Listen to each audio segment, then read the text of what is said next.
Buenos días a todas y a todos. Es un placer estar aquí con ustedes en el espacio virtual de Lilas Benson. Hoy nos reúne un libro interesantísimo de mi estimada colega Gloria González López y a la profesora Patricia Richards. Ella y yo vamos a comentar este libro que aquí viene, no sé si ustedes puedan ver la portada, ¿verdad? Un libro interesantísimo y además Vamos a bellísimo. comentar este libro.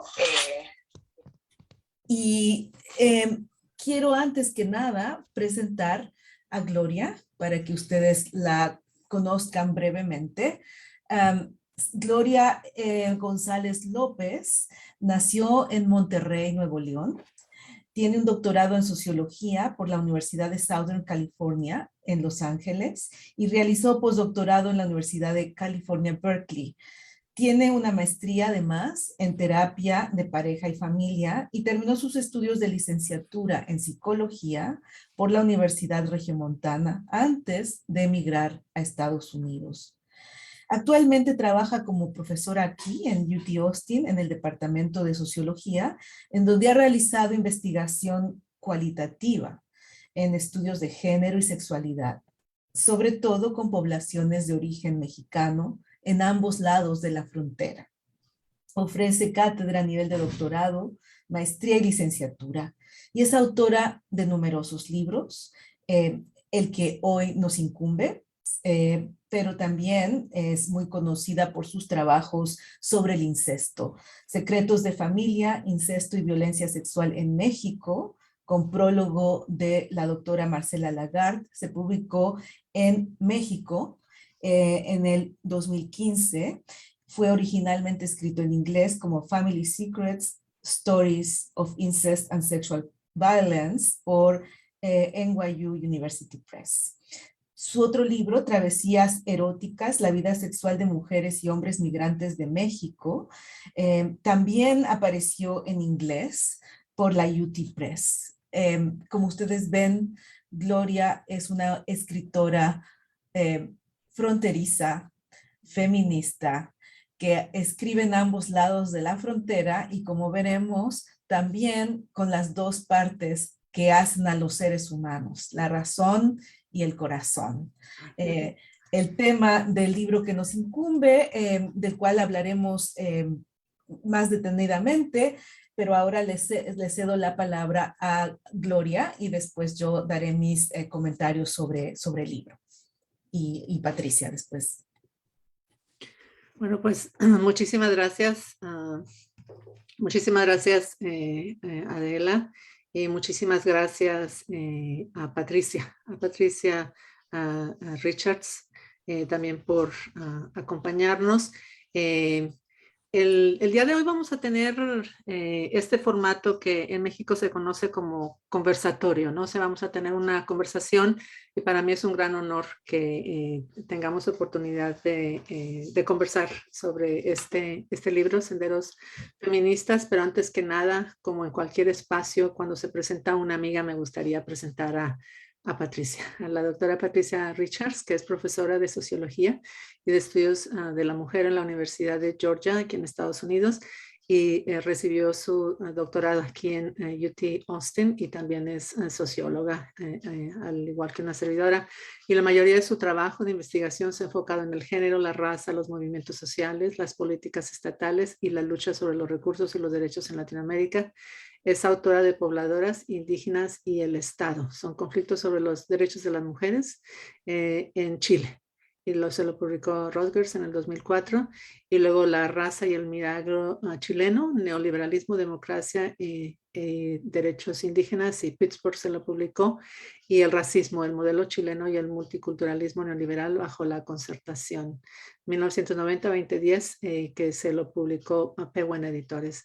Y además es coautora con Rebecca Hanson de un libro que es muy especial. Yo creo que esa es una de las grandes contribuciones. Todo el trabajo de Patricia es súper importante, pero ese nos conmueve muchísimo a las mujeres investigadoras, el libro Harassed, que es el primero. Es un parteaguas, es un libro sumamente importante sobre, se llama Harassed Gender Bodies and Ethnographic Fieldwork, es acosada, así sería la traducción, yo creo. Si algún día lo publicas en español, ojalá, ese sería el título. Acosada, género, cuerpos y trabajo etnográfico, que se lo publicó California y es un libro sumamente interesante. Es las experiencias de acoso sexual que vivimos las investigadoras mientras realizamos el trabajo de campo y Patricia ha sido bastante prolífica en su obra académica, ha escrito varios artículos, capítulos y demás, y ha sido premiada también en varias ocasiones por toda su labor en el campo pedagógico y de la enseñanza. Muchísimas gracias. Y bueno, pues estamos aquí en las dos y las personas que nos acompañan y que a lo mejor nos acompañen de vía diferida cuando ya tengamos el video después con subtítulos en inglés, que eso es algo que tenemos planeado hacer. Algo que también me gustaría hacer es darle las gracias a la Universidad Autónoma de Aguascalientes, porque también son copatrocinadores de este evento, en particular a Marta Esparza Ramírez, a Gaby, a Elsa Gabriela Ruiz Guillén y a María Elena Ortiz García. Y también mi gratitud a Lilas. Muchísimas gracias, Adela, por tu presencia y celebro la presencia de una mujer mexicana, por primera vez una persona latinoamericana en posición de liderazgo. Para nosotros es sumamente importante. Y bueno, pues entonces vamos a estar aquí conversando y ahora después de lo que vamos a hacer en este conversatorio es de darles el micrófono a ustedes, ¿verdad? Primero a ti, Adela, y luego a Patricia, y por espacio de más o menos 7 minutos, ¿verdad? Me van a ofrecer sus comentarios y luego vamos a tener preguntas y en algún momento nos podemos también enlazar con las personas que nos acompañan, que al parecer no son muchas, pero no importa, así que de cualquier manera vamos a tener esta conversación. Así que pues muchísimas gracias y te cedo la palabra. Adela. Muchas gracias, Gloria. El gusto es mío, de verdad. Yo tengo poco de haber llegado a UT en este puesto y uno de los retos para mí ha sido establecer lazos y contacto con la facultad, siendo un instituto que tiene 165 afiliados y afiliadas de miembros de la facultad, saliendo aún del COVID, hacer esas conexiones lleva tiempo. Para mí ha sido un verdadero gusto leer este libro porque creo que he conocido a Gloria de una manera muy especial. Creo yo que ahora la acabo de presentar leyendo la contraportada del libro, ¿verdad? Pero puedo decir que tengo el privilegio de, al leer este libro, de conocer las muchas facetas de una persona muy especial, a la que espero conocer todavía mejor a lo largo de una trayectoria que espero nos una en estos 4 años que estaré en Lilas, pero sobre todo en los porvenir como una colega, profesora, académica, amiga, compatriota. Entonces, primero que nada, Gloria, quiero empezar diciendo eso. ¿Por qué digo esto? Creo yo que este libro es una arqueología y una genealogía, ambas cosas, pensando en esa terminología Foucauldiana, ¿verdad? De el universo que encierra la trayectoria académica, emotiva y existencial de Gloria. Es una trayectoria que se expande, que se interioriza y se interna en las contradicciones de la persona, en la subjetividad, pero que abre vínculos, ríos, recovecos, y se va hundiendo en muchas historias, presentes y pasadas. Va a los orígenes de las historias de explotación que han preocupado su trabajo académico por mucho tiempo, la colonia, el patriarcado, la historia de México. Llegan al aula, al aquí y ahora que nos reúne hoy. Y en esa trayectoria yo puedo ver todas estas vetas de Gloria. Entonces, primero que nada, muchas gracias, Gloria, por abrirme las puertas de tu persona de esta manera. Quiero que, no sé si se pueda ver y si haya una imagen del libro, pero como ustedes ven, tiene una portada preciosa. El libro, cuando ustedes lo empiezan a leer, van a ver que es un libro muy sui generis. No es el libro académico que uno espera. Yo soy una profesionista, mi área ha sido los estudios literarios y de cine, ¿no? Entonces, claro, yo siempre tengo expectativas diferentes de los sociólogos o los antropólogos, ¿verdad? Los he puesto a veces en un cajón a donde creo que todos hacen cosas o sea, que la palabra especulación para ellos es como terror, ¿no? Entonces, al acercarme a este libro, pues lo primero que me pasó es que dije, ah, qué chistoso, qué interesante. Este es un libro a donde lo poético y lo académico van de la mano desde el principio. Y la estética visual, las ilustraciones, me parece que Liliana Wilson, y me contaba Melissa, la directora de la Benson, que tenemos la colección en la biblioteca, a lo largo del libro ustedes ven, ¿verdad? Estas viñetas, ¿no? Que van llevando la lectura, el contenido de la lectura en su propia forma, ¿no? Es algo que nosotros, los estudiosos del discurso, en la literatura siempre hemos visto, que la forma es el contenido, que no hay de otra. Es que la forma es la que habla. El libro se divide en tres grandes secciones y estas secciones tienen una gran coherencia, ¿verdad? No porque el libro tenga este grado especulativo o poético, no deja de ser un libro muy bien pensado, argumentado, desde una postura académica muy explícita, ¿no? Entonces yo creo que este libro tiene tres partes, tres secciones. La primera que aborda el aula y nuestro papel de profesoras frente a los estudiantes en el aula del siglo XXI hoy y el 20, por aparte.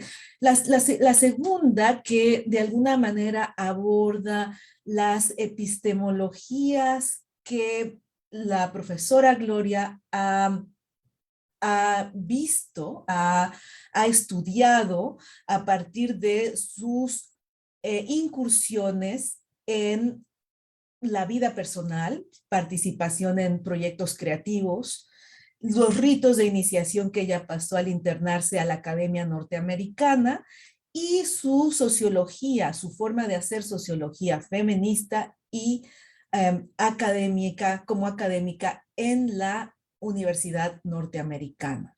Finalmente, en esa parte tenemos como, yo digo que el centro de lo que la ha preocupado intelectualmente, que es lo que podríamos llamar su trabajo del incesto, pero visto desde estas ventanas, los casos que ella analizó, que la llevó a pensar este fenómeno de una manera muy interesante, muy provocativa, eh, eh, también rompiendo mitos y tabúes sobre este fenómeno. Ya podremos hablar con más detalle de eso en las preguntas. Y la tercera parte también lleva a ese es el trabajo a donde vemos estos casos, ¿verdad? El incesto en las relaciones padre e hija en un contexto que tiene que ver con la colonia, el pasado mexicano, la Iglesia Católica, las comunidades indígenas. En el mundo transnacional, cómo se manifiesta este fenómeno cuando hacemos cartografías transnacionales y finalmente cómo se manifiesta este problema en el seno familiar, en la precariedad económica. Creo yo que ese es más o menos el libro. Yo tendré y haré algunas preguntas al respecto, particularmente las que tienen que ver con el aula, y mis preguntas vienen desde mi propia disciplina, ¿verdad? Tanto en el cine como en la literatura, nosotros tratamos con las emociones. Siempre lo hemos hecho. Todos los problemas sociológicos, antropológicos, políticos, en la literatura se abordan desde la historia de vida de los personajes. Estos personajes caminan en el mundo por sí mismos, se le van de las manos a las escritoras, pero siempre tienen algo que ver con la escritora y la lectora. Creo yo que lo que hace Gloria es mostrar el camino que nos puede llevar a entender las relaciones macro, las abstracciones del conocimiento académico, cómo las podemos aterrizar en la vulnerabilidad humana, ¿verdad? Creo yo que el tema de la vulnerabilidad humana es esencial. El problema de las emociones es que pueden ser irrestrictas. Están los afectos y están las emociones. Están las reacciones de nuestro cuerpo y está la manera en que las procesamos. Creo yo que ahí está el trabajo más interesante, el que a mí me llevaría a hacer unas preguntas después de la presentación de Patricia. Muchas gracias, Gloria. Muchas gracias por tus comentarios tan interesantes y muy estimulantes intelectualmente. Muchísimas gracias. Y bueno, entonces, Patricia. Bueno, gracias. Bueno, quiero comenzar primero que nada agradeciendo a Gloria por la invitación de participar en este evento. Para mí fue un enorme poder reflexionar acerca de este libro, que resume mucho de su trabajo de los últimos años y de su trabajo durante esta época de la pandemia. A lo largo de mi lectura, varias veces sentí que realmente estuve siguiendo a Gloria en un sendero feminista. Y a la vez, haciendo mi propio andar, sentí pensante a lo largo de sus páginas. Al terminar el libro, me sentí reconfortada, llena de orgullo y admiración por el logro que significa para Gloria, y llena también de esperanza por lo que su trabajo inspira en mí y en los demás. Esta perspectiva sentipensante que hemos recibido de Falsborda, tanto como el corazón con razón de nuestra querida Ansaldura, mi lengua no está funcionando, se transmite en el libro de Gloria por su análisis, por supuesto, pero también por el formato del libro en sí, como dijo Adela.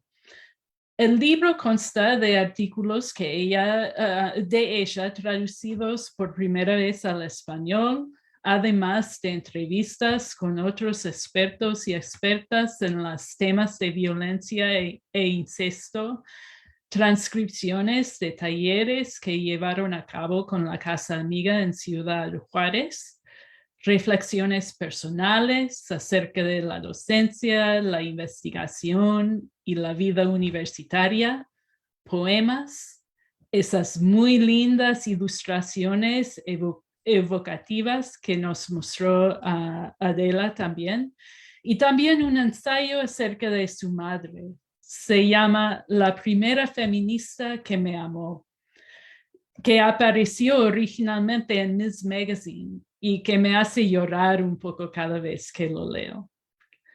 Es decir, el libro demuestra cómo producir trabajo académico activista con la perspectiva sentipensante. El libro vibra, respira con razón y corazón. Si tuviera que elegir dos palabras para describir el libro, serían compasión y compromiso.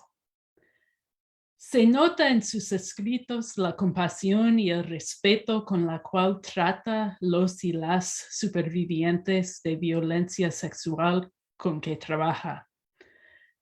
Se nota también en cómo escribe acerca de lo que ha aprendido de sus alumnos y alumnas y las rutinas que ha desarrollado en el salón de clases para fomentar la compasión y respeto mutuo entre ellos. Creo que esta compasión está a raíz del compromiso que muestra Gloria a los y las sujetos de su trabajo. Por solo un ejemplo, ella cuenta la historia de una interacción temprana en sus investigaciones, en la cual la directora de una organización civil la pregunta si será como los demás investigadores extranjeros, sacando datos y recursos sin devolver nada. Y es muy claro cómo esta experiencia la marcó a Gloria y la llevó a pensar seriamente qué podría ofrecer como reciprocidad. Cuenta que hizo entonces una lista de todo el trabajo académico que había realizado sobre temas de género, sexualidad, violencia, etc. Y junto con esa directora diseñaron seminarios y talleres para profesionales, activistas y otros. Esta es una gran lección para quienes hacemos trabajo etnográfico, de tomar con humildad los cuestionamientos que nos hacen, darnos cuenta de que sí tenemos algo que ofrecer y tomar el tiempo y energía para crear en conjunto con nuestros colaboradores recursos que manifiesten nuestro compromiso. Las transcripciones de varios talleres que ha hecho Gloria y que aparecen en el libro son evidencia de su compromiso y de su vulnerabilidad, lo que es, como ella muestra, también una fortaleza. Antes de llegar a mis preguntas, quiero subrayar una de las aseveraciones más importantes, a mi modo de ver, que hace Gloria en su trabajo. Cuando la gente la pregunta qué es la solución al problema de incesto y violencia sexual contra las niñas y mujeres, ella responde que, y aquí uso sus palabras, una de las revoluciones más importantes se tiene que llevar a cabo dentro de la familia. Esto, dado que la violencia sexual está profundamente enraizada en la desigualdad de género. Incluso que las niñas muchas veces tienen una posición de servidumbre hacia sus padres, hermanos y otros hombres de familia, que fácilmente se puede extender a la esfera sexual. Tiene sentido entonces que para que las niñas tengan autonomía sexual, necesitan acceso a la educación sexual integral, pero también necesitan, como escribe Gloria, la democracia en la familia y el derecho a la igualdad de género como expresión de amor. La igualdad de género como expresión de amor. ¡Qué poderoso! Hay mucho más que podría decir, pero para terminar voy a hacer mis dos preguntas a Gloria. Mis preguntas intentan unir lo personal y lo profesional. Primero, recuerdo una conversación que tuvimos con Gloria unos 5 o 6 años atrás. Estuvimos conversando acerca de nosotras mismas y lo que sentíamos cuando recién comenzamos el trabajo de campo etnográfico y cómo habíamos cambiado con el paso del tiempo. Gloria expresó que sentía mucha ternura y compasión para la persona que ella era entonces, en esa época. Y recuerdo cómo me impresionó esa idea de tener ternura con nosotras mismas, para quienes éramos y quienes seguimos siendo. Es algo que nunca he olvidado y que intento hacer cuando comienzo a castigarme o juzgarme para mis fracasos personales o profesionales. Esa característica esa ternura y compasión que se expresa tan claramente en su trabajo también. Es una de las cosas que hace que Gloria sea tan única como socióloga y como ser humano. Y realmente es parte de los andares sentipensantes de los cuales se trata el libro. Gloria, entonces mi pregunta es, ¿qué tiene que ver la ternura y la compasión para una misma con la praxis profesional, académica, activista, feminista? ¿Por qué es importante?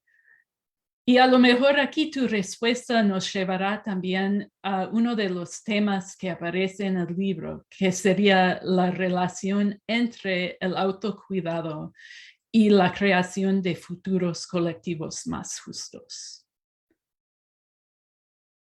Y mi segunda pregunta estaría relacionada. Una de las cosas que impresiona del libro es el sentido de autenticidad y vulnerabilidad que sobresale de cada página.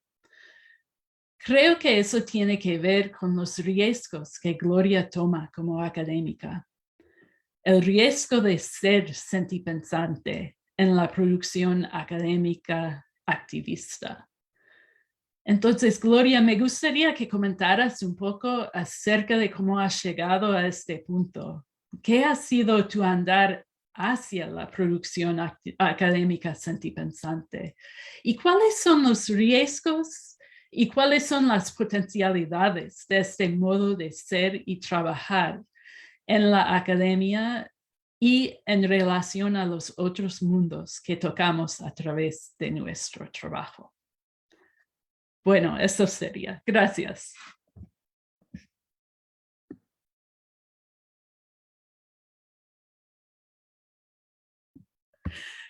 Creo que tienes que desnudarte. ¡Ay, qué bonito!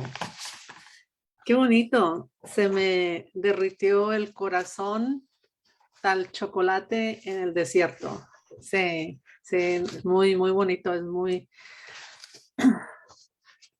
muy interesante escuchar a las dos. Digo, me encanta. Me siento muy honrada, porque, bueno, ustedes saben, bueno, agradezco mucho los comentarios por ser tan generosas y por haberse conectado de esa manera con el libro, porque eso precisamente era el logro, era el sueño, eso era lo que yo espero que lo que yo viví pueda tocar el corazón de la académica. Entonces, con lo que ustedes me comparten, sí, logré eso y mucho más sin pensarlo. Me siento muy honrada sí, me siento así muy desbordada de gratitud. Muchísimas gracias. Bueno, pues, ¿les parece si doy algunas reflexiones a las preguntas que me estás compartiendo? Pero muchísimas gracias, muchas gracias por sus reflexiones tan generosas y tan conmovedoras y desde el corazón con razón. O sea, es eso, ¿no? Es esto, es el reclamo de las otras epistemologías que han sido marginadas en las corrientes mainstream, ¿verdad? Dominantes del mundo académico. Entonces es un reclamo intelectual, así que la primera pregunta es, ¿qué tiene que ver la compasión hacia una misma con la praxis académica y el autocuidado? Sabes, aquí, bueno, fabulosa pregunta. Sabes que yo en algún momento empecé a identificarme como sobreviviente de la academia, superviviente de la academia, debería decir más bien superviviente de la academia, más que sobreviviente, superviviente de la academia. Y recuerdo, ¿sabes? Recuerdo tan claramente bueno, este es mi año número 20, pero recuerdo muy bien mi primer semestre en UT en el otoño del 2002, otoño del 2002. Y entonces, en un momento de tremenda honestidad con un estudiante, yo le dije, ¿sabes qué? Yo no sé si el mundo académico sea para mí. Yo a lo mejor no me quedo en esto porque es muy pesado, es muy fuerte. Nosotros lo sabemos, ¿no? Es muy fuerte. Y entonces, y fue un momento así de mucha honestidad con este estudiante y la estudiante empezó a llorar. Empezó a llorar. Y me dijo, por favor, Gloria, no se vaya de la academia. Porque, y aquí se me van a salir las lágrimas, que me dijo, usted es nuestro cobijo, yo me cobijo con usted, no se vaya, no se vaya. Y entonces yo me di cuenta de que era todo un acto político quedarme, ¿no? Quedarme. Entonces, si me voy a quedar en el mundo académico para poder descifrar el laberinto que puede ser emocionalmente muy complicado, muy pesado, tengo que desarrollar esta parte de la autocompasión, ¿verdad? O sea, es vital, es vital, es vital. La autocompasión es vital. Y la compasión aquí, la definición que yo conozco, que yo manejo, que yo entiendo es evitar el sufrimiento humano. Esa es la compasión. Entonces, la autocompasión es el evitar el sufrimiento en mi persona. Y para poder manejarlo, bueno, era básico el autocuidado. Y entonces esta idea de los verbos vitales del autocuidado es como surgen ahí, ¿no? Entonces fue revisitar toda esta parte. Pero sí, ese fue un momento muy fuerte para mí cuando esa estudiante a mí me dijo, y fue una estudiante de Lilas que me dijo, por favor no se vaya, porque usted es como mi cobijo, con usted me protejo. Entonces me dije, no se va a ir, ¿verdad? Le dije, me quedé así, sí. Le dije, ¿qué hago, no? Le dije, sí, no me voy a ir, te voy a ayudar a que termines, no te preocupes. Pero, y la estudiante que me hizo ese comentario, creo que ya terminó su doctorado. Entonces es vital, yo creo que es vital. Es como respirar. El autocuidado es como respirar. El autocuidado es como lo vital. Y esta parte es es una influencia muy relevante del trabajo de nuestra maestra y sorora mayor, la doctora Marcela Lagarde de los Ríos. Toda esta parte de lo vital es sumamente importante. Entonces, para mí el autocuidado va de la mano con la praxis académica y sobre todo para la gente que vivimos en los márgenes académicos, ¿no? En los márgenes de la academia. Y por cierto que los márgenes en la academia son espacios también de mucha libertad. Entonces esa sería la respuesta a la primera pregunta. Espero satisfaga un poco la curiosidad a Patricia. Podemos elaborar un poco más también. Y luego esta parte de la otra pregunta en cuanto a la autenticidad y la vulnerabilidad y el riesgo de ser. Sabes que en el 2002, ese fue mi primer semestre, en el otoño del 2002, vino Gloria Anzaldúa aquí a Texas a dar una presentación y en San Antonio. Y cuando yo me enteré, yo me convertí así como en un pájaro, en una paloma, me fui volando y tuve el honor de conocerla. Y entonces tuve una conversación, una tipo consulta con ella.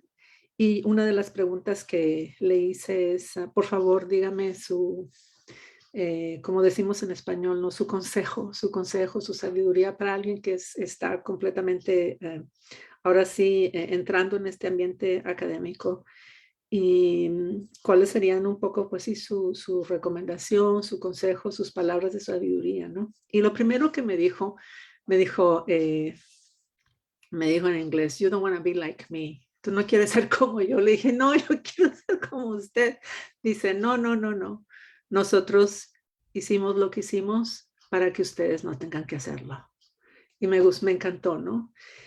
Y me dijo, y otra cosa, ¿sabes? Si tú quieres ser parte de la academia, hay que cumplir con todos los requisitos, ¿ok? Hay que tener tu tenure, tienes que conseguir tu plaza, quedarte en el mundo académico. Y ya después de que tengas tu tenure, entonces haces tu mini revolution, me dijo, tu mini revolución.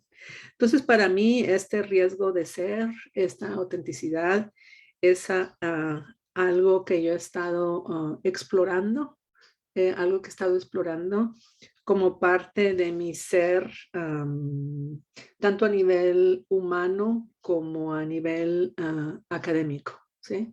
De no tener que hacer este performance, ¿no? De no tener que quedar bien con nadie. Este libro es parte de ese esfuerzo, ¿no? De ese esfuerzo. Yo he conocido a estudiantes que escriben poesía, y que me dicen, ¿y qué hago con mi poesía? Y le digo, bueno, incluye tu poesía en tu trabajo académico, ¿no? Las intelectuales feministas que conocemos que escriben poesía, la incorporan, ¿no? Entonces está toda esta posibilidad también de tomar esos riesgos y de como un derecho, ese derecho a ser auténtica, y sobre todo esta otra parte de la vulnerabilidad como una posibilidad de fortaleza interior, y eso nosotros lo sabemos, ¿no? De las feministas, ¿no? Que han tomado riesgos, que nos han enseñado tanto, pero siempre hay como una brecha, como que dices, es fascinante, ¿no? Porque a veces cuando yo converso esto con algunos de mis estudiantes y les cito a Gloria Anzaldúa, Audre Lorde y otras ancestras, y me dicen, sí, pero ella es muy famosa. Dice, sí, pero sabes que en algún momento ella fue estudiante, ella fue como tú, pero aprendió a tomar esos riesgos. Y fue difícil, fue doloroso, pero mira, ellas nos han abierto esos caminos, esos senderos feministas, ¿no? Y entonces ahí vamos siguiendo esos riesgos de ser y de pensar un poco, ¿sabes? También aquí, Patricia, las personas que nos están escuchando, Adela, las personas que nos acompañan, yo creo que es también pensar en la historia que estoy escribiendo, ¿no? O sea, la historia que a mí me gustaría recordar, ojalá cuando llegue a los mínimo 90. Mamá tiene 96. Entonces, ojalá que traiga ahí esos genes. Escribir la historia, vivir la historia que me gustaría algún día compartirle a alguien. Y entonces eso es lo que he estado tratando de hacer. Y al tomar esos riesgos, bueno, uno necesita ya tener cierta estabilidad. Yo esto no lo hice cuando estaba en una etapa más inicial en mi formación, porque obvio, hay que cumplir como me dijo Gloria Anzaldúa, primero tu tenure, luego tu revolución. Pero gracias, Gloria Anzaldúa. Siempre, bueno, ya sabemos que ella y nuestras ancestras, ellas no fallecieron, simplemente trascendieron, ¿no? Y viven a través de nuestra obra. Ojalá que así sea, ¿no? Así que esas son mis reflexiones. Espero que sean de utilidad de alguna manera y de seguir actualizando también, y nutriendo nuestros esfuerzos feministas. De eso se trata, ¿no? Para seguir trabajando, que es una brecha larga. Así que bueno, Adela. Gloria, qué bien has ampliado las preguntas de Patricia, porque, bueno, voy a leer los comentarios que están en el chat, pero yo quería hacerte una pregunta relacionada con cuando dijiste, no sé si voy a sobrevivir la academia, ¿verdad? Y la pregunta tiene que ver con la manera en que los vínculos afectivos, la posibilidad de crear empatía en el aula, se puede o no complicar en la actualidad. ¿Cómo me quiero explicar mejor? Es decir, vivimos en una época en que aparentemente abrimos el corazón, pero en realidad tendemos a cerrarlo, porque hay una especie de miedo a decir lo que se piensa y muchas veces por un mecanismo de autocensura. Creo yo que estos mecanismos son complicados. Estoy hablando muy en general, pero creo que a pesar de que parece que hemos superado las estructuras del poder de las que nos hablaba Foucault ya hace muchos años, ¿verdad? Se manifiestan de otra manera. Entonces, yo lo que quería preguntarte más específicamente es cómo podemos canalizar lo sensible, lo empático, para también poder mantener ese grado de autoanálisis, ¿no? Y de pensamiento crítico que es necesario para evitar la autocensura. No sé si me doy a entender. Sí, wow. Canalizar lo empático y el autoanálisis y la autocensura. Sabes que una de las, en mis clases, yo doy una clase que es de diálogos difíciles, difficult dialogues, ¿no? Y así está, es la categoría que se utiliza aquí en la universidad. Y porque es sobre violencia sexual, entonces es muy difícil, muy pesado. Y en esa clase, Adela, vienen todos los estudiantes que son transfer, los estudiantes que se están transfiriendo de otras instituciones. Entonces vienen estudiantes del community colleges, los colegios comunitarios, de otras universidades y luego acá coinciden todos juntos conmigo en esta clase. Y entonces muchos de ellos son primera generación en ir a la universidad. Con frecuencia son estudiantes que son hijos de migrantes de diferentes culturas, no tan solo latinoamericanas o hispanoparlantes, pero sí también de países asiáticos, de África. Entonces es una riqueza tremenda, es una riqueza tremenda. Y entonces esta apertura de identificarte, a mí me ha ayudado mucho para poder analizarme y no censurarme, en convertirme en la estudiante, les digo yo, la más vieja en el salón. Y les digo, y tengo que tomar la misma clase muchas veces, ¿no? Y entonces, a mí eso me ha ayudado muchísimo, Adela, a estar un poco más pendiente de qué es lo que está pasando, ¿sí? Me da otra mirada. Eso a mí me ha ayudado muchísimo. La otra cosa que nosotros hacemos es hacemos el check-in y el check-out. O sea, ¿cómo te sientes? ¿Cómo te sientes? ¿Cómo te sientes cuando entramos? Y puede ser nada más un sentimiento, ¿no? De que me siento triste, me siento con hambre, preocupado, estoy agotado, qué sé yo, y así todos los hacemos. Y yo también.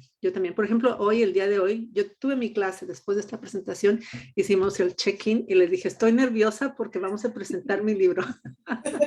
Y me dijeron, ay, sí, que le vaya bien, etcétera, ¿no? Entonces, esa parte es muy bonita porque me mantiene profundamente humana. Claro.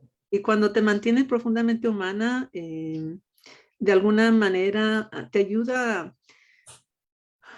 O sea, esta parte de la censura, de la autocensura, se suaviza mucho, se suaviza mucho. A mí me ha ayudado muchísimo. Y es algo que, ¿sabes qué, Adela? Yo lo aprendí en el salón de clase. Y yo siempre les pregunto a mis estudiantes, ¿les creen que es buena idea hacer el check-in o check-out? Dicen, no, si no lo cambies, está muy bien del check-in al check-in out. Otra cosa que yo hago también con mis estudiantes es que establecemos nuestras normas de convivencia intelectual, ¿verdad? Eso yo lo hablo ahí en el libro, ¿verdad? Y entonces yo les digo a los estudiantes que en mis espacios en donde yo doy clases, la violencia intelectual está prohibida. No se vale utilizar el conocimiento para lastimar a los demás. Y que como vamos a crear una comunidad intelectual, tenemos que hacer como nuestra constitución, como la Constitución de Estados Unidos, we the people, así hacemos. Nosotros los estudiantes, en colaboración con la maestra, y les digo, ¿me pueden decir, cómo? Siempre me preguntan, ¿cómo le llamamos? ¿Cómo le podemos decir? Le digo, dígame profesor Gloria, profesora Gloria, profe. Hay estudiantes que son latinoamericanos, de origen latinoamericano, me dicen profe Gloria, doctor Gloria, a veces me dicen doctor GGL o prof GGL, y les digo lo que a ustedes les parezca más como una expresión de respeto, porque aquí también es importante mantener las formas y demás, ¿no? Entonces ha sido ese explorar, y a mí me ha ayudado mucho, el permitirme ser humana también como maestra en el aula. Eso a mí me ha ayudado muchísimo. Y eso a mí me ha suavizado esta parte de la autocensura.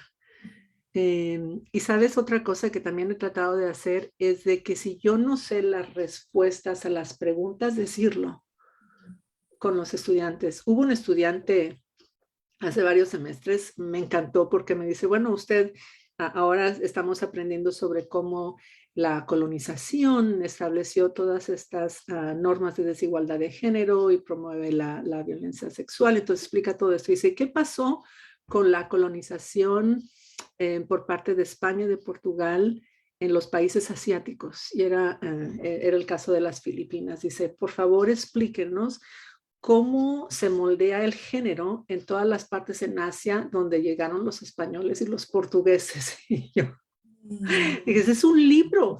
Sí. Y le dije, no sé. Le dije, ¿sabes qué? Yo sé de algunos países, en algunas regiones de Asia, pero no tengo la respuesta. ¿Pero te parece si esa es mi tarea? Y yo reporto la próxima semana. Dice, no, sí está muy bien, pero fabulosa. Fabulosa las preguntas. Y me metí a hacer investigación y aprendí muchas cosas que no sabía. A mí eso me ha ayudado mucho y me ha suavizado mucho la cuestión de la autocensura. Me gustó mucho esa primera parte, Gloria, porque pude reconocer una voz de una profesora que naturalmente establece una relación empática con sus estudiantes. Y eso es, creo yo, muy necesario hoy día, porque estamos en sociedades altamente despersonalizadas. Y creo yo que estas estrategias, digamos, cuando uno piensa en el teatro, por ejemplo, ¿verdad?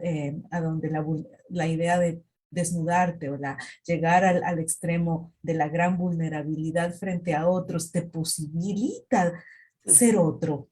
Eso es lo que a mí me interesaba pensar, ¿no? Porque cuando tú eres muy vulnerable y te desnudas ante los demás, es capaz entonces de volverte el personaje que quieres representar, que no eres tú, ¿no? Esa especie de desdoblamiento. Entonces yo creo que pensé mucho en este tipo de estrategias cuando leía ese capítulo que tienen más que ver con el campo en el que yo me he desenvuelto, ¿no? Eh, eh, y, y me pareció también, pensé en las estrategias cuando uno le enseña a los estudiantes una lengua extranjera, que lo primero que hace uno es el check-in, ¿no? Porque el check-in necesita el estudiante de alguna manera no tener el terror de decir algo mal en ese idioma que no es el suyo, ¿verdad? Entonces, no, creo yo que en el mundo de la sociología y de las clases que tú das, llevar estas estrategias que a veces son marginalizadas al campo de las humanidades como si no fueran científicas, ¿no? Es un grave error, ¿no? Y creo yo que tú lo pruebas en tu libro de una manera muy convincente y que al relacionarlo con las otras partes es totalmente holístico, ¿no? En tu trayectoria. Entonces eso quería añadir. Muchas gracias, muchas gracias. Gracias Ya, por enmarcarlo así. Muchísimas gracias. Así que agradezco. Y sabes algo que yo iba a compartir que no está en el libro y casi nunca lo comparto. Mi abuelo paterno era actor de teatro. y su esposa, mi abuela, también era performer. Entonces eran, o sea, estamos hablando de 1920 por ahí, hace 100 años. Entonces es muy interesante que me compartas todo esto, cómo la vida cierra sus círculos de maneras inesperadas, ¿no? Y en espacios inesperados. Así que sí, siempre los tengo presentes a ambos, ¿no? Quiero leerte los comentarios que hay en el chat Sí. y también una pregunta, ¿no? Rosa María Colorado dice exactamente, tal como lo describe la doctora Patricia Richards, en el libro de Senderos nos transporta por un sendero feminista muy enriquecedor, tanto en lo personal como en lo académico, que nos invita a tratar desde la producción académica a seguir tratando estos temas y dirigirlos a no olvidar que desde las ciencias sociales no se tratan solo de números y gráficas y datos, sino que también tratamos historias de vida y realidades sociales. Claro, sí. Jael López Guerrero. Querida Gloria, estoy ansiosa por leer tu libro. Muchas felicidades. Desde que te conocí estoy aprendiendo tanto. Muchas gracias. Muchas gracias. Inés Sáenz. Rescato de la presentación de la doctora Patricia Richards, expresiones del libro como la igualdad de género como expresión de amor, los andares sentipensantes, la ternura y la compasión hacia una misma. Gloria, tengo muchas ganas de comenzar a leer tu libro ya. Ana López. Gloria, gracias por enseñarnos tanto, por guiarnos y acompañarnos en el pedregoso camino académico. Me encanta lo de pedregoso. Con profunda admiración traigo una pregunta. ¿Cómo has navegado el carácter espiritual en la academia y particularmente en la escritura de este libro? ¿Y qué papel crees que tiene la espiritualidad en el andar del sendero feminista dentro y fuera de la academia? Sí, eso es sumamente, es súper interesante porque yo creo que también algo que ha pasado, bueno, antes que nada, antes de darle me enganché con la pregunta porque es sumamente interesante, pero yo quisiera darle las gracias a Rosa María Colorado por tu reflexión. Muchas gracias por acompañarnos. Jael López Guerrero, también muchísimas gracias por tu generoso comentario. Inés Sáenz, gracias por también el comentario y hacer el espacio. Siendo una persona sumamente ocupada, Inés Sáenz, que nos acompaña desde el Tecnológico de Monterrey y bueno, ahora está, así que muchísimas gracias por estar aquí conmigo, significa tanto, ¿no? Que estén acompañándome el día de hoy, les agradezco muchísimo, les envío un abrazo. La pregunta de Ana.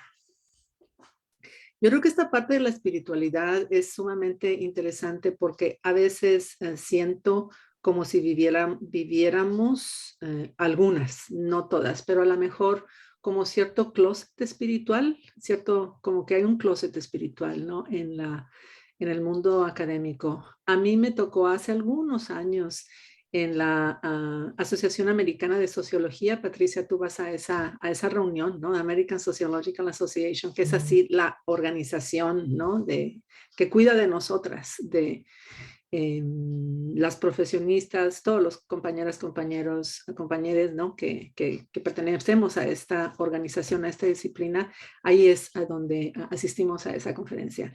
Y hace un buen de años, recuerdo una colega se me acercó y me susurró en el oído y me dijo, ¿eres budista?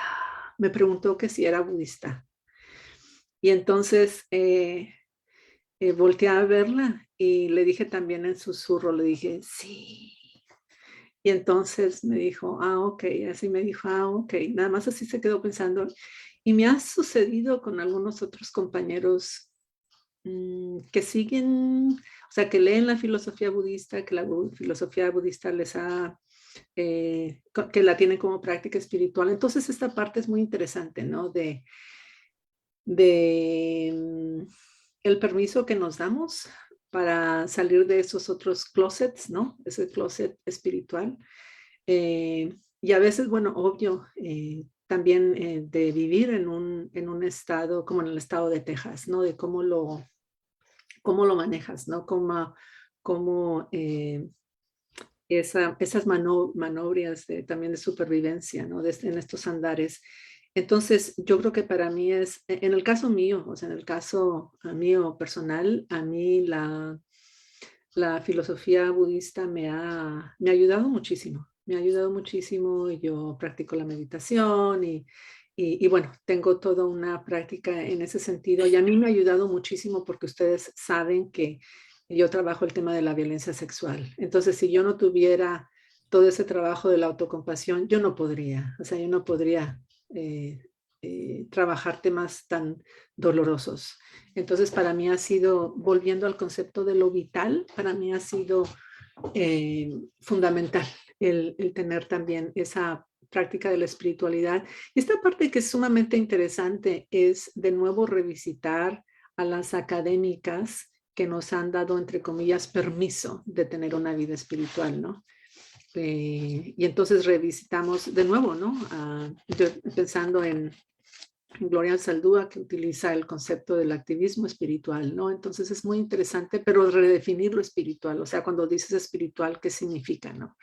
Entonces esta parte de establecer esa conexión entre, es como que es multidimensional la parte de la espiritualidad, y esa otra parte que es fascinante, que le ha sucedido a todas estas diferentes filosofías que vienen que han venido de Asia, y en particular estoy pensando al budismo. Bueno, estoy pensando en el budismo como filosofía, pero también estoy pensando en algunas otras prácticas como el yoga, ¿verdad? Yoga, luego ahora hay toda una práctica muy interesante y todo una mercadotecnia, ¿no? Hay muchísimo, hay un mercado súper interesante, ¿no? De clases de yoga aquí y allá, y es muy, muy, muy interesante todo lo que ha pasado. Si yo pudiera, si el día tuviera más horas, yo realizaría investigación precisamente sobre esto, ¿no? Sobre todo el mercado espiritual que se ha establecido en Estados Unidos, ¿no?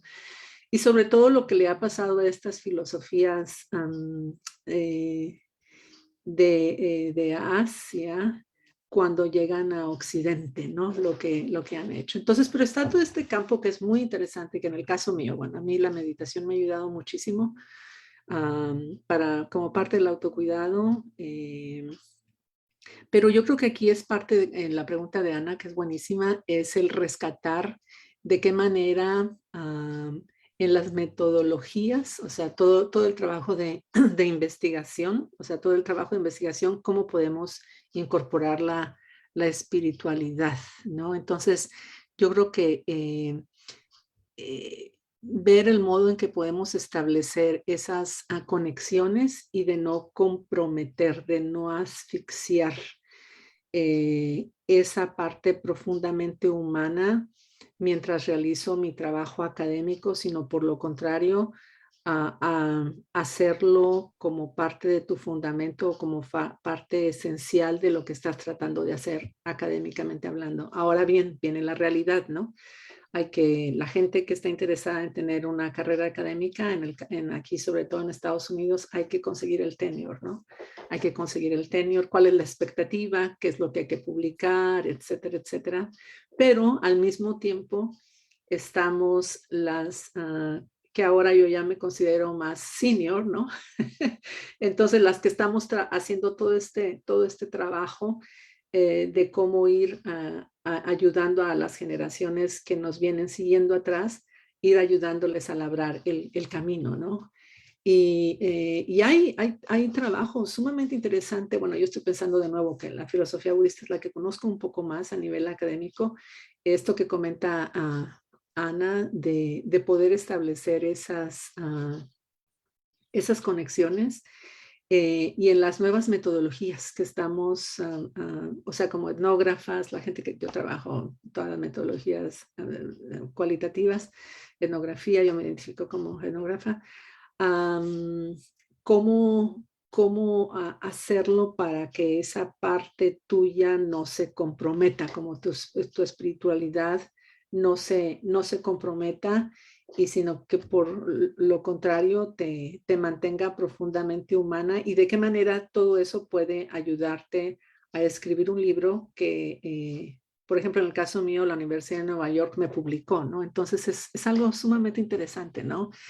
Cuando yo realicé las entrevistas con las personas que habían vivido situaciones de violencia sexual y que dieron vida al libro de Secretos de Familia, y tienes enfrente de ti a una persona que ha vivido violencia sexual y demás, te das cuenta de que la persona que tú eres va a impactar ese proceso de la conversación, ¿no? Entonces yo me di cuenta de que yo tenía que estar bien descansada, estar en paz. O sea, cuando yo estaba realizando las entrevistas, yo hice todo lo posible por un poco estar en ese momento,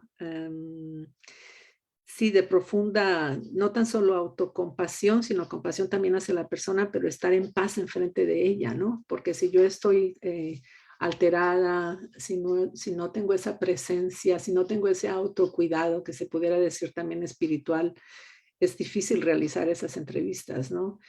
Entonces, al final de la entrevista yo quería saber cómo la gente me sentía, ¿no? Entonces una de las preguntas que al final de las entrevistas yo les hice era de cómo sintió mi presencia durante la entrevista.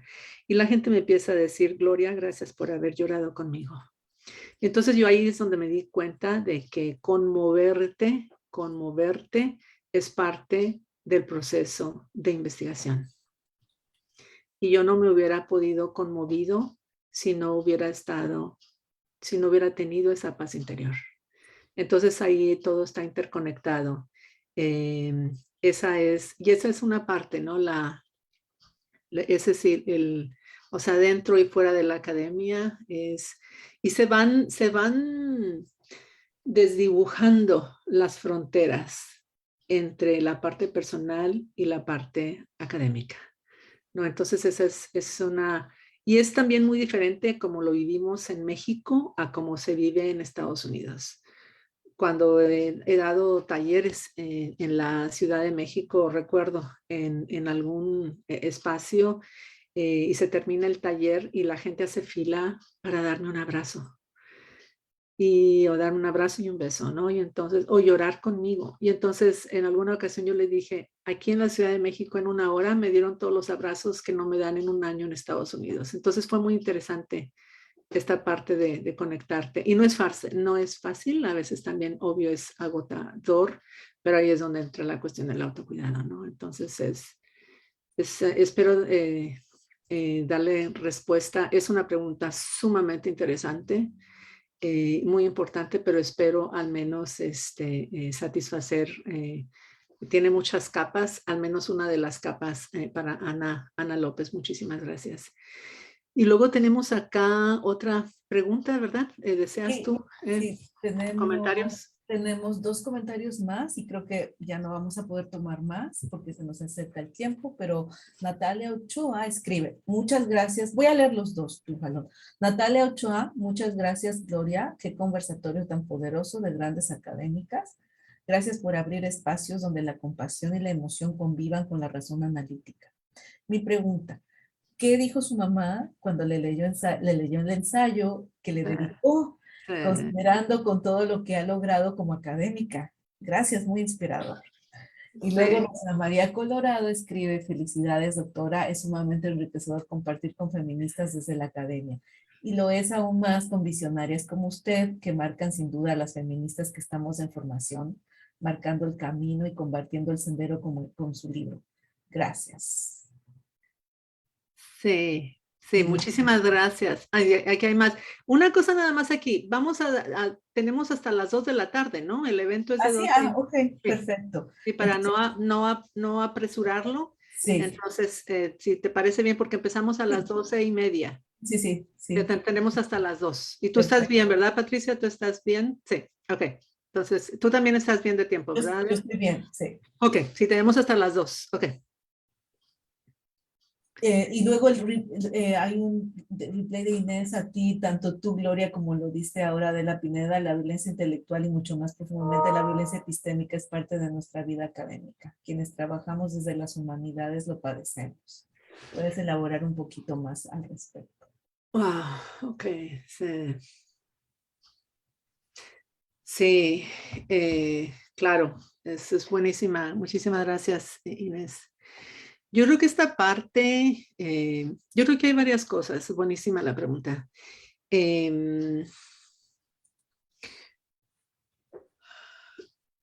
Una es escribir y publicar, que fue lo que hizo Patricia Richards con su libro Harass, ¿no? O sea, nosotros habíamos vivido la violencia sexual como parte del proceso de investigación. Entonces, bueno, hay que documentarlo, hay que hablarlo, hay que analizarlo y publicarlo. Y nada más y nada menos en una editorial académica de muchísimo prestigio en Estados Unidos, de la Universidad de California. Entonces, eso es un modelo a seguir. O sea, necesitamos hablarlo, necesitamos documentarlo. Yo aprendí de una socióloga que trabaja temas controvertidos. Una vez me dio una gran enseñanza a ella y lo aprecio mucho.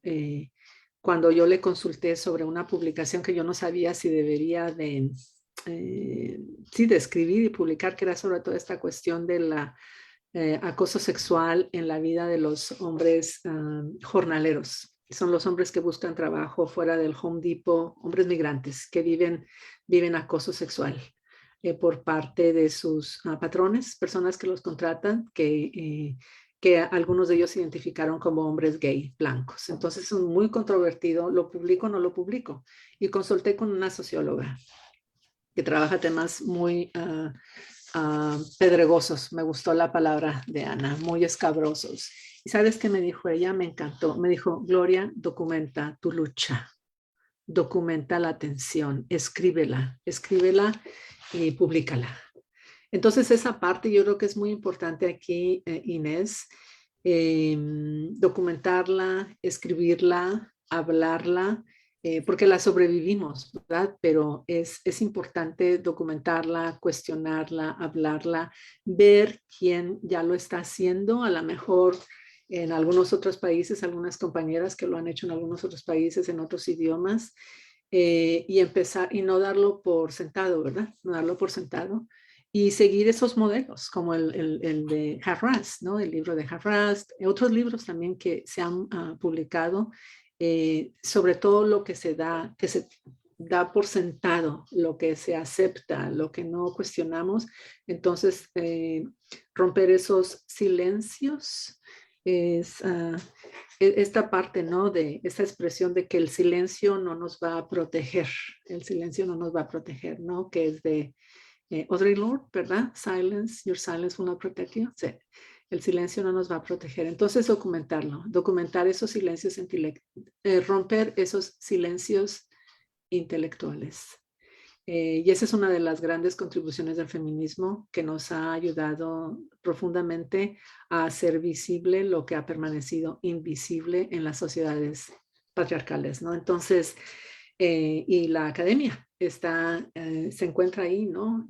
Enraizada en toda una cultura patriarcal tremenda, racista, excluyente, etcétera. Entonces, yo creo que es importante hablarlo, documentarlo, organizar eventos, talleres, quizá cada una de las personas que presente, de compañeras que presente, estoy pensando un poco más en quizá mujeres cisgénero que presentaran y lanzar una publicación o mínimo un artículo, pero sí es importante documentarlo y ver lo que la gente está haciendo y desde la historia de vida, subjetividad de cada una de las personas que participen, ver qué posibilidades hay para cambiar. Entonces yo creo mucho en lo colectivo, creo mucho, es esa parte que, bueno, el trabajo de campo y el mundo académico, he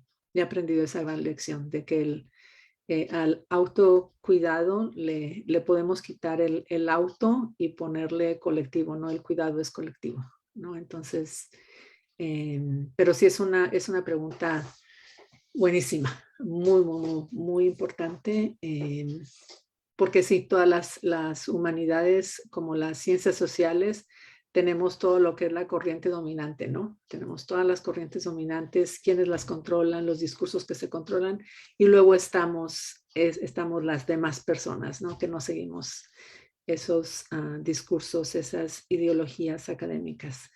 Pero espero que a lo mejor esta conversación sea el inicio hacia ese cambio y aquí estamos. Y aquí estamos, ¿no? Para seguir con esas conversaciones, ¿no? Así que muchísimas gracias. Y luego Natalia aquí hacía la pregunta, ¿no? Sí. Cuando mi mamá,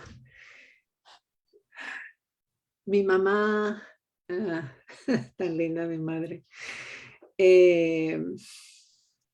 Sí, ha sido, ella, híjole, ha sido, pues yo siempre la identifico, ¿no? Como la primera feminista que me amó y fue cuando yo le escribí ese artículo. Ayer también le leí, alguien me mandó un poema muy bonito en donde hay que honrar a nuestras ancestras el Día Internacional de las Mujeres. Y se lo leí a mi mamá antes de que me ganara el llanto. Se lo leí y ella me dijo, ay, muchas gracias. Pero ella en alguna ocasión me hizo el comentario de que yo siento de que no hice suficiente por ustedes. Típico, ¿no? Y entonces esa es la respuesta de la mujer que ha vivido, obvio, la desigualdad de género. Pero ella siempre dice que es muchas gracias. Y yo le he enseñado algunos de los libros, el libro de se lo enseñé, le leí la dedicatoria porque se lo leo a ello y todo, y me dijo, cuando esté un poco más descansada mi hija, lo voy a leer. Le dije, ok, sí está bien, mamá, no te preocupes.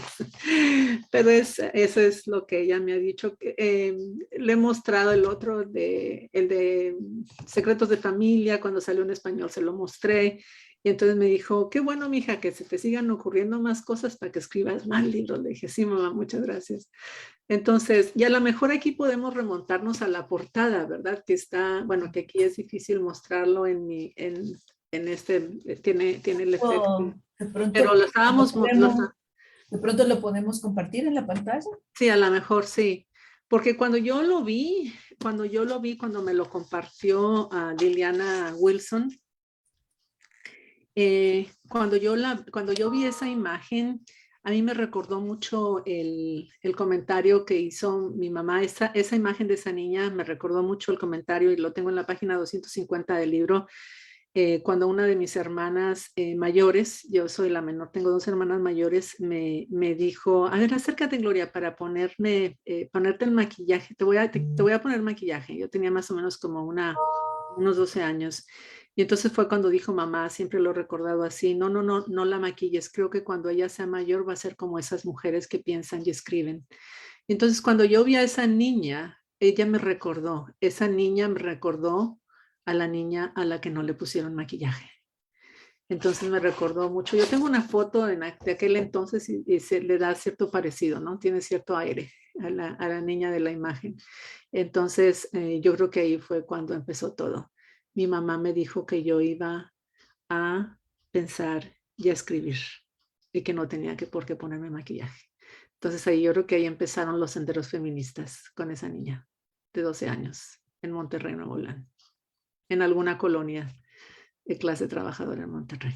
Así que por eso es esa la niña. Esa fue la niña y esa es la respuesta a Natalia. Muchísimas gracias.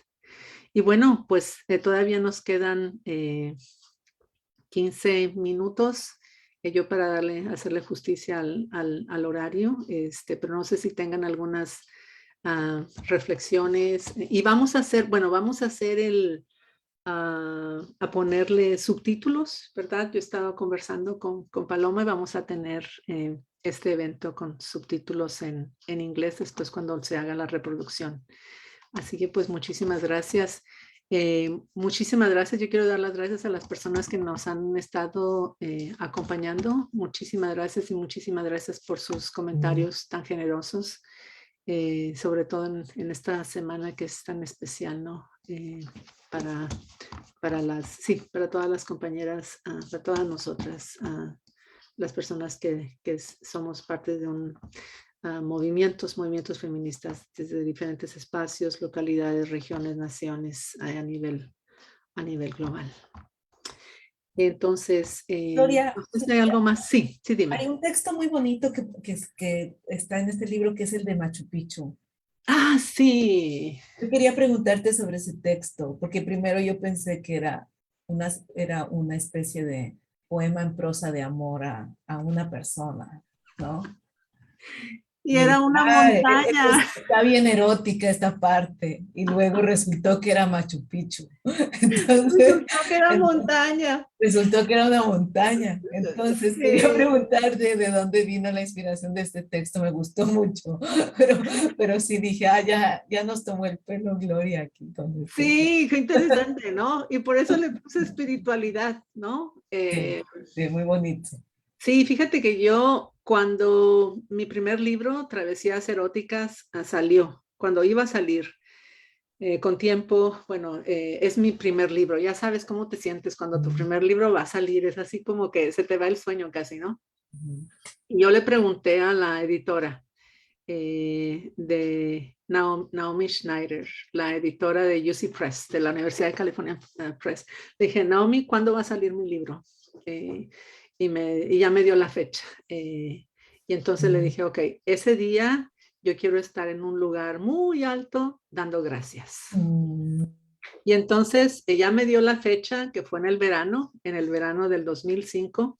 Y entonces me moví lo más que pude y dije, bueno, a los Himalayas no puedo ir, está muy lejos, está un poco caro y por cuestiones logísticas será un poco difícil, pero dije Machu Picchu, ese es mi Machu Picchu, yo voy a ir a Machu Picchu y entonces organicé mi viaje y esa fue la idea, Adela, ir a dar gracias a Machu Picchu. Y pues allá voy a Machu Picchu y entonces fue una experiencia extraordinaria, muy espiritual, muy profunda. Y cuando nosotros llegamos ahí, yo fui con un grupo de maestras, maestros, hicimos muchísimo montañismo, estuvimos caminando por los Andes varios días y luego ya al final era Machu Picchu. Entonces fue muy conmovedor. Nosotros llegamos ahí antes de que saliera el sol, antes del amanecer. Llegamos en la noche. Y entonces esperamos a que salga el sol. Y cuando sale el sol es impresionante. Es una experiencia, sí, te Sí, transforma, te sí. transforma. Entonces a mí me conmovió muchísimo y me conmovió muchísimo ver a la gente. Ese es, siguiendo un poco el tema de la espiritualidad que Ana mencionaba, fue toda una experiencia espiritual colectiva, porque ves a la gente que está rezando, ves a la gente que está haciendo yoga, ves a la gente de otras religiones en diferentes prácticas, entonces tú estás ahí muy conmovida. Yo escuché a una chica española que estaba utilizando su celular, dándole las gracias a su familia por teléfono, llorando. Entonces fue fue un momento espiritual muy fuerte. Entonces yo regresé de Machu Picchu, olvídate, ¿no? Entonces dije, voy a escribirlo y lo escribí. Y ese es el texto. Entonces, qué pena, disculpa, sí. No, mi última pregunta tenía que ver con las ilustraciones y Ah, si la selección de las mismas y la disposición de las mismas en el libro fue algo abierto o hubo un diálogo para decidir qué se iba a poner en el libro, ¿verdad? Hay unas que sí, que son muy interesantes, muy, sí, sí. por Sí, la ejemplo. de los niños encerrados, ¿verdad? Sí, Que sí, están en la cuerda floja. O sea, sí, son los sí, niños que están están en la cuerda floja, sí. Son muy provocadoras, ¿no? muy provocadoras. Sí. Sí. Sí, bueno, yo trabajo de manera muy cercana con Liliana Wilson, que ha publicado también ella me ha ofrecido su arte para mis publicaciones. Tengo otro libro que también me publicó la Universidad Autónoma de Aguascalientes y también las imágenes ella me las ofreció. Y entonces es estar en ese diálogo. Liliana, la portada de Secretos de Familia, la versión en inglés y la versión en español, ella me hizo muchas imágenes, muchos borradores, y ella es artista y súper talentosa, entonces le das unas imágenes, ideas, y ella con sepia, tipo sepia, color sepia, te hace imágenes espectaculares y te dice, ¿qué te parece? Es un borrador. Y yo me quedo así impresionada, ¿no? Porque son imágenes profundamente bellas. Entonces yo hablé con ella y le dije, mira, Liliana, estoy trabajando estos temas, conversamos y así los fuimos identificando. Y sí, bueno, a Liliana hemos tenido oportunidad de tener una exhibición en Lilas y en persona. Esto fue antes de la pandemia. Ojalá la invitemos de nuevo a Liliana, pero es sumamente talentosa. Tiene una capacidad extraordinaria de plasmar emociones humanas muy profundas en toda su obra, en todo su trabajo. Sí. Y es una fortuna, es extraordinario, ¿no? Conocerla y también poder incorporar toda su obra artística en el libro. Está sumamente ocupada Liliana de momento con una nueva exhibición y se disculpó cuando yo la invité para que nos acompañara a este evento.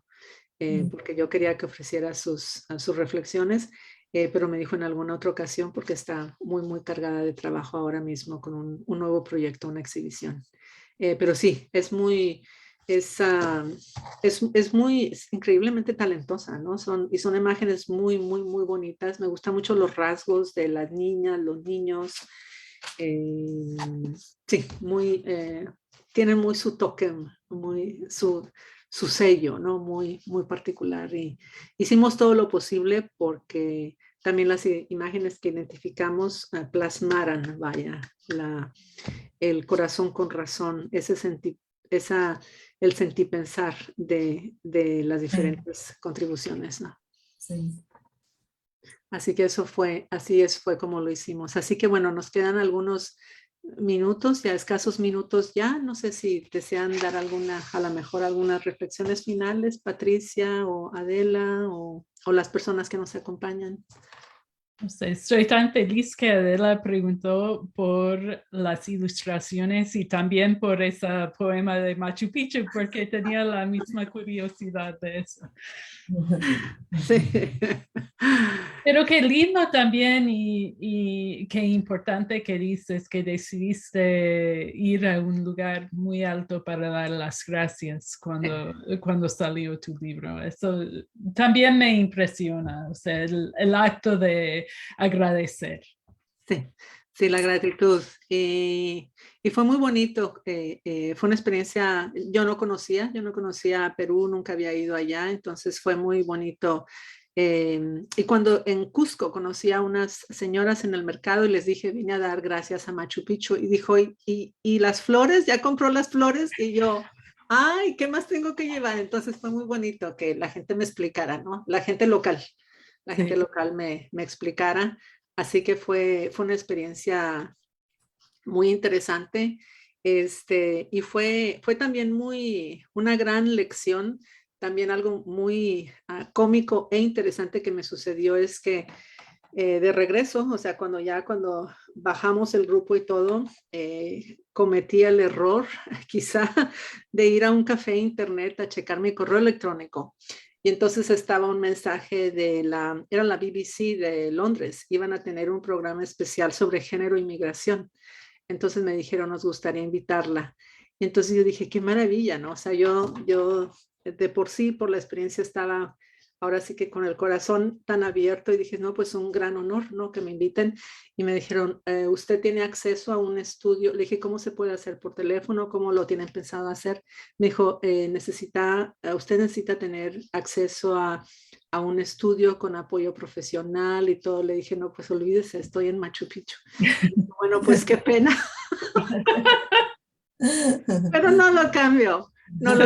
Con todo respeto, todo mi respeto, son momentos que coincidieron, me llamó mucho la atención. Entonces, la gran lección de vida número 5233, no leas tu correo electrónico cuando vayas a Machu Picchu. Qué bueno. Lo Pero otro sí, que me encantó que dijiste es que como verte es parte de hacer la investigación. Y creo que eso, o sea, hablando de las muchas cosas que no se enseñan en los cursos de metodología en sociología, esa realmente es una. Y es muy importante, o sea, es parte de la investigación porque pasa, pero también porque debería pasar, necesita pasar, necesitamos mostrar nuestra emoción, nuestras emociones en el proceso de investigar. Yo sí, sí. quisiera, sí, perdón. No, no, no, no, adelante, adelante, No, adelante. agrega, no, Gloria, después. Cuando termine. Sí, es que esta parte también es como reclamar mi humanidad, ¿no? Ujú, O sea, es importante, o sea, ahora sí que estamos hablando de los derechos humanos, o Ujú, sea, son derechos humanos. Tengo el derecho humano a ser humana, ¿no? O sea, esta parte, pero es muy interesante toda la historia de la construcción del conocimiento, ¿no? ujú, Que ha sido, ya sabemos, dominada por varones cisgénero desde Europa. Entonces, toda la racionalidad, la objetividad, toda esta parte, ¿no? Que es sumamente interesante, pero al mismo tiempo es fascinante cuando los blancos visitan todas estas o aprenden de todas estas, estoy pensando un poco en las filosofías budistas y encuentran toda esta parte de la compasión y demás, y cómo entonces empiezan a hacer el reclamo, ¿no? De todo lo espiritual y la otra parte también de la emocionalidad. Y entonces cuando tiene el sello del hombre blanco masculino, entonces sí se celebra. ujú. Pero si lo hacemos nosotras, entonces no, entonces se cuestiona. Entonces Se eso es, cuestiona. es, Ujú. es, es sumamente interesante, pero hay que seguir trabajándolo. Sí. Tú ibas a hacer, perdona, Adela, un comentario. No, simple y sencillamente quería decir que, o terminar diciendo que me parece muy bonito que en el contexto de la pandemia, ¿verdad? Venga toda la reflexión de este libro que hayas incluido en el, como las primeras páginas del libro, este recuento del poema que surgió en una circunstancia, en un aula. Solamente quisiera leer las últimas líneas que creo que son muy significativas, ¿no? Dices, para mis estudiantes de mi signature course, la clase de Difficult Dialogues, sobre la violencia sexual entre las culturas mexicanas. Sí, para mis estudiantes de todos estos años y para quienes vendrán, viene a mi memoria y en la eternidad del confinamiento la historia de un poema. Y a mí me pareció muy significativo, Gloria, por dos razones. Yo como lectora, uno, porque yo creo que la poesía debe ser integrada al conocimiento, porque la poesía no es solamente como ritmos o sílabas, etcétera, sino es una manera de ver la vida y de condensar lo importante con pocas palabras. Y creo yo que el trabajo, por ejemplo, que aquí en Lilas ha hecho Gabriela Poli para incluir esta parte de la poesía y de la escritura creativa, es muy fundamental. Y me parece muy bonito eso del libro. Y la otra es la importancia que le das a tus estudiantes. Chapeau para eso, para los estudiantes que finalmente son los que le dan sentido existencial a todo lo que hacemos en las universidades, ¿no? Entonces, quería decir eso, que muchas gracias por eso, Gloria. Ah, muchísimas gracias. Claro, Adela. O sea, sin estudiantes, nosotros no existimos. Mm. Eso, y eso es sumamente interesante. Y eso lo ves cuando ya todos los estudiantes se van, cuando se termina la clase y todos se han ido Mm. y te quedas tú sola acomodando tu computadora, tus notas y todo. Dices, sí, bueno, para poder existir yo necesito de mis estudiantes, ¿no? La maestra, en este caso, la maestra sin los estudiantes no existe, ¿no? Entonces son vitales y yo por eso les tengo mucho aprecio, mucho cariño y mucho respeto y sí, por eso es incorporar toda esta parte. Así que muchísimas gracias um, por incorporarlo. Y bueno, pues entonces ya son las 14 horas, ya son las 2 de la tarde. Y entonces nos tenemos que despedir. Muchísimas gracias. Un abrazo. Muchas gracias a Patricia. Muchas gracias Adela. Y muchas gracias a todas las personas que nos acompañaron. Un abrazo con mucho cariño. Y siempre aquí a mí me gusta cerrar con ese pensamiento de que el pensamiento crítico desvanece la soledad humana de las niñas y las mujeres y de que aquí estamos y somos muchas. Un abrazo fuerte a quien lo pudiera necesitar, que nos acompañe ahora mismo o que nos vaya a acompañar después cuando sea diferido. Muchísimas gracias, A Adela. Paloma también. Bueno, Muchas gracias. y a Hasta Paloma luego. por organizar. Gracias. Bueno, y gracias a ti, Gloria. Mucho gusto, gracias. Patricia. Gracias.